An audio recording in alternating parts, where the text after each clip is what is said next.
Bonjour. Aujourd'hui, je n'utiliserai pas de grands mots pour vous dire ce que j'ai sur le cœur. Vous savez, dans cette période de crise, il n'y a pas que nos bouches qui sont masquées. Depuis 1 an, nous, étudiants, avons accueilli un colocataire indésiré. Un colocataire qui porte le nom de précarité. Alors oui, il ne s'installe pas du jour au lendemain dans nos vies.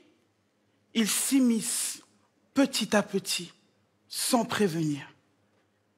Imaginez-vous au supermarché, seul, face au rayon, devant une multitude d'articles, les examinant et cherchant ceux avec lesquels vous pourrez faire un maximum de repas.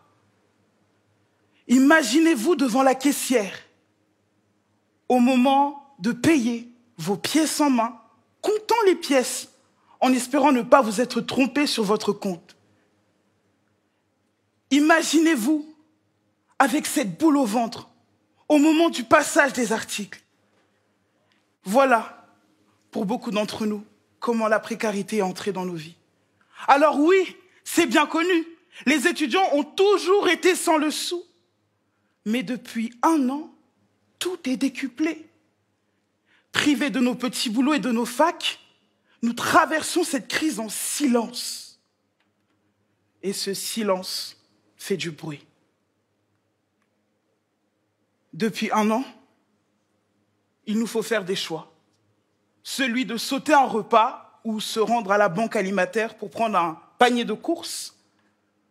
Celui de vendre son ordinateur pour payer son loyer, au risque de ne plus pouvoir étudier correctement. Et à côté de ces choix impossibles, il y a cette solitude qui s'impose à nous.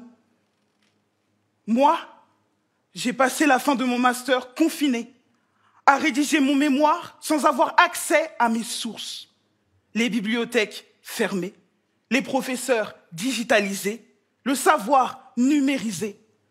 Seul l'écho de mes pensées a été mon compagnon pendant ce confinement. L'espoir, confiné.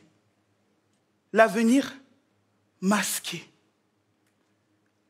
Songez que lorsque vous voyez 5 étudiants dans la rue, en moyenne, il y en a un qui pense à mettre fin à ses jours. Imaginez ces rêves que l'on se force à oublier, ces années de sacrifice et travail balayées par l'impolitesse de la vie, plus aucun souffle, mais tenu en haleine au rythme des annonces quotidiennes. Voilà où nous en sommes aujourd'hui. Et demain, que deviendrons-nous? Comment sortirons-nous de cette crise? Ce soir, j'ai un appel à vous lancer. Un appel afin que vous regardiez en face nos souffrances.